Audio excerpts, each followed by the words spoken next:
Hello दोस्तों, स्वागत है आपका आपके अपने YouTube channel the proper study में। तो भाई जैसा कि आप सभी को पता होगा, एसएससी जीडी का एग्ज़ाम अब फाइनली बहुत जल्द स्टार्ट होने वाला है। आपके 3-4 दिन बच रहे हैं और आपका एसएससी जीडी का एग्ज़ाम स्टार्ट होने वाला है। तो बहुत सारे भाई बहन परेशान हैं कि आप एग्ज़ाम देने जाएं तो आखिर क्या सेफ़ अटैम्प्ट हो, सेफ़ स्कोर क्या होना चाहिए, तुक्का लगाएं या फिर ना लगाएं, क्या सीन है। तो सारे डाउट आपके क्लियर करने वाला हूं भाई इस वीडियो के माध्यम से।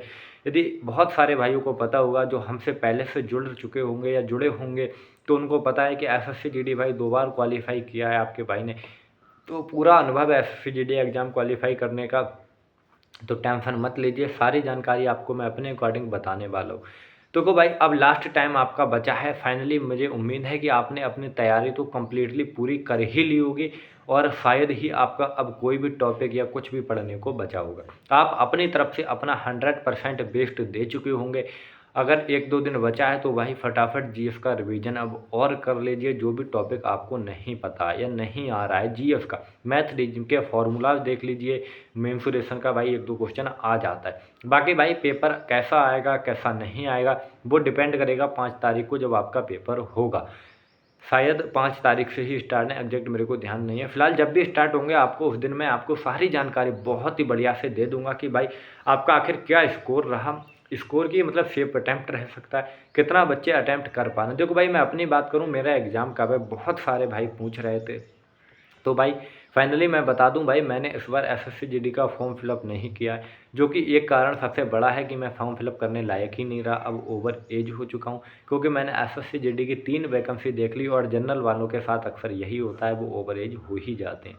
तो भाई 2 बार एग्ज़ाम क्वालिफाई किया, एक बार फाइनल मेरिट आउट था और अभी दोस्तों मेडिकल अनफिट कर दिया गया था। फाइनली सिलेक्ट होने का पूरा चांस था और हो भी जाता यदि मेडिकल फिट हो जाता, तो अब की मेडिकली अनफिट कर दिया गया। तो भाई अब बात करते हैं आखिर लास्ट टाइम में आपको क्या करना चाहिए एग्ज़ाम हॉल में जब आप बैठे हों। जब देखो भाई आपको पता है 80 क्वेश्चन आते हैं। अब 80 क्वेश्चन 20-20 क्वेश्चन आपके 4 सेक्शन से आते हैं।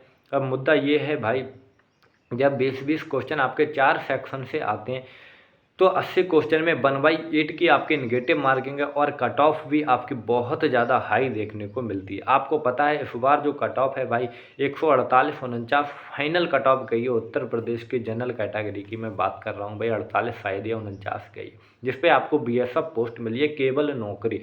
यदि आप एसएसएफ की बात करेंगे भाई तो आपको पता है शायद 59 पॉइंट या 58 पॉइंट कुछ गई है, 158-59। समझ रहे हैं कितना लेवल कंपटीशन का बढ़ चुका है भाई। और मेरा समझ लो इतना स्कोर था कि मैं फाइनल सेलेक्ट हो जाता। तो आखिर मैंने क्या किया था जब एग्ज़ाम दे रहा था। तो भाई देखो मैं आपको बता दूं, आपको सिर्फ और सिर्फ अब कुछ नहीं करना। जब एग्ज़ाम देने आप जाएं, आपको जो क्वेश्चन आ रहे हैं या जो नहीं आ रहे हैं, सबसे पहले आपको एग्ज़ाम देने जब जाना है तो भाई माइंड से बिल्कुल भी ये निकाल देना है कि मेरा होगा या फिर नहीं होगा। अब होगा या फिर नहीं होगा जो वो डिपेंड करेगा आपकी अब तक आपने कितनी तैयारी करी है, इस पर आपका ये पूरा डिपेंड होने वाला है कि आपका सिलेक्शन होगा या फिर नहीं। अब आप ये बिल्कुल अपने माइंड से निकाल दीजिए।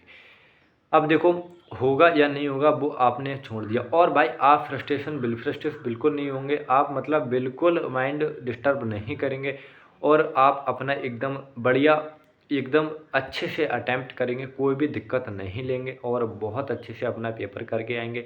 ये होना ना होना, कितना अटेम्प्ट मैथ लगेगा, रीजनिंग लगेगी, टाइम पूरा पड़े होगा नहीं होगा, ये सब बातें अब की नहीं है। ये सोचना था तो पहले ही सोच लेते, तो भाई आखिर अब नहीं सोचना पड़ता।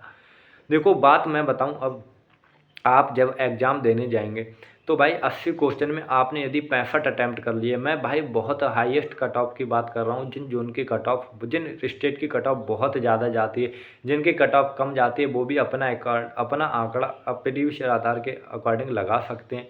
तो भाई देखो उत्तर प्रदेश की बात करूँ, यदि आप उत्तर प्रदेश से हैं, आपने 70 अटैम्प्ट कर दिए, मान लिया मोटा मोटा 70, 71 या 68, 72 जो भी अटैम्प्ट कर दिया।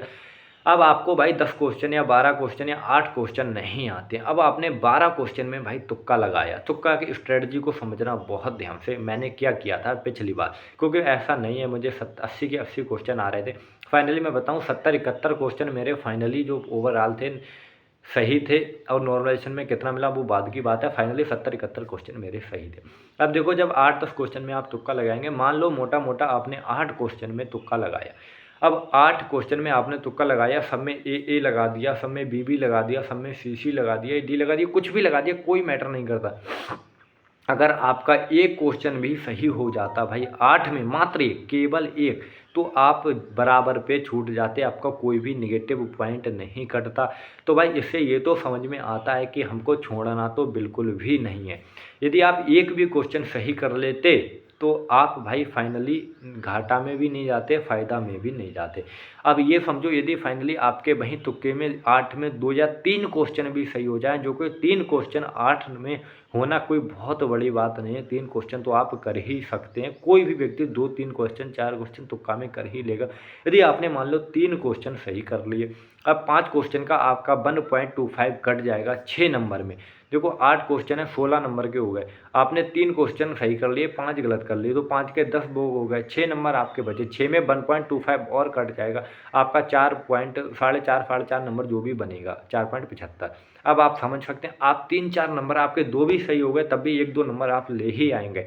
इसीलिए मैं कह रहा हूँ भाई आपको तुक्का ज़रूर मारना है। यदि आपको नहीं आ रहे हैं 8-10 क्वेश्चन, तो आपको छोड़ के बिल्कुल भी नहीं आना है। भले ही वो क्वेश्चन मैथ का क्यों ना हो, रीजनिंग का क्यों ना हो, जीएस का क्यों ना हो, यार जीएस पे तो बिल्कुल ही तुक्का मारना है। और हिंदी पर तो भाई मैथ का तो आप भले ही छोड़ दें, लेकिन हिंदी पे तो आपको बिल्कुल और जीएस पे तुक्का मारना ही मारना है। 100% कुछ भी नहीं छोड़ना है, ये बात आप नोट कर लीजिए।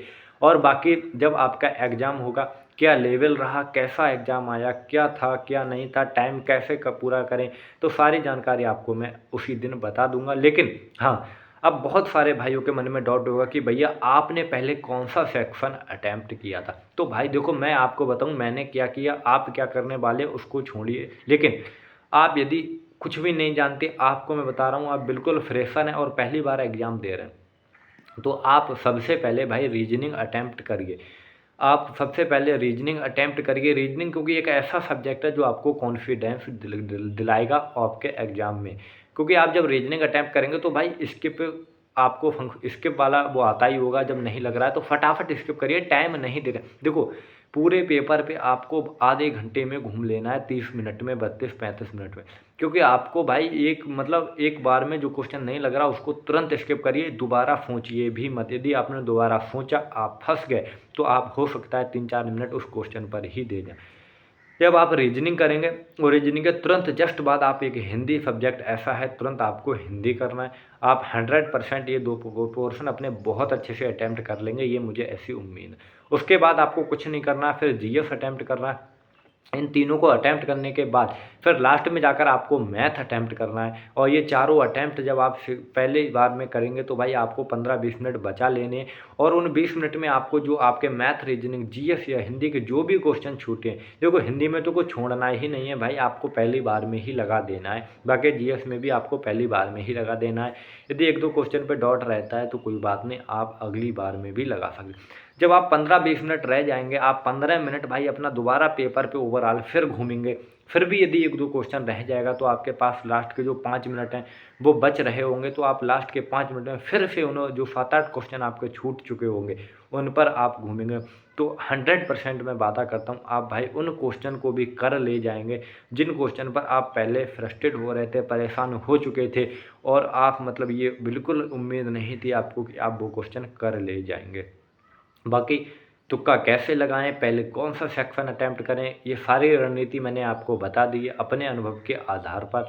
और बहुत सारे भाई मुझसे पहले से जुड़े होंगे, पिछली बार मेडिकल में भी मिले थे। यदि आप मुझे जानते हैं तो भाई प्लीज़ कमेंट बॉक्स में कमेंट ज़रूर करना कि हाँ भाई पिछली बार भी मैंने जो वीडियो बनाया था तो बहुत सारे भाइयों के कमेंट आ रहे थे कि भाई तुम क्या वीडियो बनाओगे, खुद पहले एग्ज़ाम क्वालिफाई कर लो। तो भाई देखो एग्ज़ाम क्वालिफाई करना, जॉब लगना या लगना वो आपकी लक पर डिपेंड करता है। लेकिन हाँ भाई, जो मैंने अपनी रणनीति से एग्ज़ाम क्वालिफाई किया है वो आपको मैंने सारी जानकारी बता दी है। और इसके बाद भी और कोई डाउट है यदि, तो भाई कमेंट बॉक्स में कमेंट ज़रूर करिए। मैं आपका डाउट 100% क्लियर करने की कोशिश करूँगा। बिल्कुल आप कमेंट कर दीजिए और वीडियो को लाइक करिए, शेयर करिए, तथा हो सके तो भाई चैनल को सब्सक्राइब ज़रूर कर दीजिए। और आपके जितने भी दोस्त एसएससी जीडी का एग्ज़ाम देने वाले हैं उनके सभी के साथ इस वीडियो को ज़रूर शेयर कर दीजिए। तब तक के लिए भाई वीडियो को यहीं तक रखते हैं। मिलते हैं नेक्स्ट वीडियो में, तब तक के लिए जय हिंद, जय भारत।